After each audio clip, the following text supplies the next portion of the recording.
Upon hearing Amon's "You're crazy," Klein raised his head and laughed out loud. "I just gave up according to your arrangements. It's just that it's more complete than you think." As he spoke, an illusory brand appeared on the forehead of the ice-cold and bizarre mask he was wearing. It was a strange door of light that was tainted with bluish blackness. As for Klein, he was also enveloped in something similar. Under the translucent, dark-colored cloak, more and more slippery and sinister tentacles appeared. They were densely packed and extended until they occupied the nearby sky. As his dark eyes flashed, Klein looked at Amon and said with a smile, "For me, instead of you becoming the Lord of the Mysteries, wouldn't it be better if we let the past him revive?" After his mental state stabilized and he figured out the key to Amon's surprise attack, Klein's thoughts of giving up removed his resistance towards the Lord of the Mysteries' will in his body, allowing him to further revive. It was precisely because of this that he was able to control Sephira Castle at critical moments and borrow the power of error to avoid the collapse of the space created by Amon. Without waiting for Amon's response, the corners of Klein's lips curled up as he said with a smile, "After you were corrupted by Sephira Castle and showed signs of madness, you immediately recovered and could use Sephira Castle to create the effects of blind stupidity. After releasing the suppression of the Lord of the Mysteries' will in you, you didn't enter a half-crazy state, as there are external powers helping you. You should have an extremely key important avatar. It might even be like Pallas' choice to lower his level.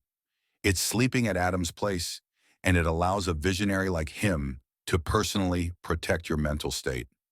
As long as the awakening of the Lord of the Mysteries' will doesn't exceed the limits of what Adam can withstand, you won't go crazy here if you don't lose control there. Therefore, your most serious problem is that you have to maintain a normal connection with that body. Once it's interfered with, your condition will be in trouble. And this connection is actually very weak under Sephira Castle's isolation effect. You deliberately showed a half-crazed state for two reasons. Other than luring me to find an opportunity in this direction and stepping on the trap you set up, you were also hiding this fact so that I won't be able to target this aspect while engaging in a battle with you. Of course, there are plenty of problems outside these ones. After all, you aren't fully prepared. If I had discovered these problems earlier, even if I was a king of angels with the uniqueness, there's no way for me to defeat you." Amon listened quietly and raised his hand to adjust the crystal monocle in his right eye. The corners of his lips curled up as he let out a sigh with a smile. Upon seeing this, Klein smiled and shook his head. "You truly are powerful, cunning, and terrifying, truly worthy of the title of God of Deceit. If it wasn't for the fact that I had long considered what I would do when forced into a corner by you and had no other choice, I definitely would have hesitated just now. And if I hesitated slightly, I would have already died." In that case, Amon would completely control Sephira Castle, preventing Klein from returning from the fog of history for a resurrection.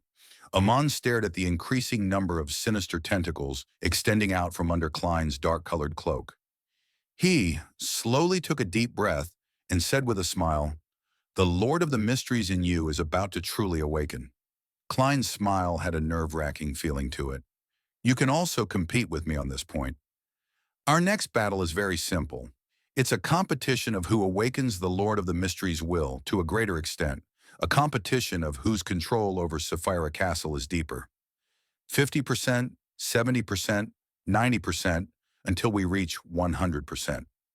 Then with a bang, we explode and he returns. What do you think? Are you going to take the bet? Let's see who can't hold on any longer first." It's very thrilling, very interesting, and very suited to your preferences. It's like the roulette that's popular in FASAC. Two people, each having a revolver and a bullet inside. They take turns pulling the trigger at their temples. Whoever gives up first results in his opponent winning. And if no one gives up and persists until the end, there won't be a winner. He will be the winner. Amon's brows pricked up as he smiled without saying a word. Klein looked at him and said with a smile, "Although you've always been pursuing thrills and are known to be a risk-taker, you achieve your goals most of the time. Not only do you not lose much, you often gain a lot. And in the few failures that you do experience, you only lose some of your avatars and some items. You've never suffered any serious injuries or been placed in a desperate situation. Your every action is a product of meticulous planning. Even if you fail, you will have a way out. Does this mean that you value your life more than I imagined? You do like thrills and seek it for pleasure, but to do so regardless of the price is just an image you portray. How can a real god of deceit wager a bet with himself at stake? Of course, this is just my own guess. Perhaps it's wrong. Anyway, do you want to take the bet? Amon stroked the crystal monocle and made a tesk like Medici. You're really crazy, Klein replied with a smile. In the eyes of others, this is indeed insane. But to me, it's just a choice. Compared to you, I'm more willing to believe in the former Lord of the Mysteries. He is a true great old one, looking down on the universe from high above and treating most of the living beings as insects. This would make him distance himself from reality. Besides, I should still have time to get the genie to be my witness. I'll get the Lord of the Mysteries to promise me certain things. To him, it's very simple and worthless. Having said that, the corners of Klein's mouth curled up as he said, I won't lose too much, just myself. There are always some things that are more important than others. Eamon maintained his smile but didn't say a word. Klein then surveyed the area and found the magic wishing lamp and Trunso's brass book among the floating fragments of the wilderness. He immediately laughed out loud. Look, I didn't get punished. This means that I'm not lying. I'm telling the truth. In fact, the laws set up by the Trunso's brass book had long been abolished since the Divine Kingdom was destroyed during the Star's descent. Later on, the Aemons dared to attempt to use steel, but Klein's main goal wasn't to prove anything, but to show his determination, firmness, or perhaps madness. Of course, what he said was the truth. He was indeed willing to put them into practice. Otherwise, there was no way he could hide it from Amon or exert enough pressure on him. Aemon smiled and said without a hint of panic, Sounds interesting, isn't it? Let's begin, Klein replied without hesitation as his eyes turned darker. Aemon's smile froze as his palms suddenly gathered together. Beneath his classical black robe, there were also slippery and sinister tentacles. His aura changed a little as his body seemed to have a dark cloak on it. At that moment, Aemon became more like the Lord of the Mysteries. However, he wasn't competing with Klein in the progression of the awakening of the Lord of the Mysteries. Instead, he was using this to deceive Saphira Castle to create a corresponding bug and creating a chance to escape. If the authority of the error were to take effect at the same level, it would often have different preconditions. First, the medium and target had to be similar enough. Second, there was a certain connection between the two.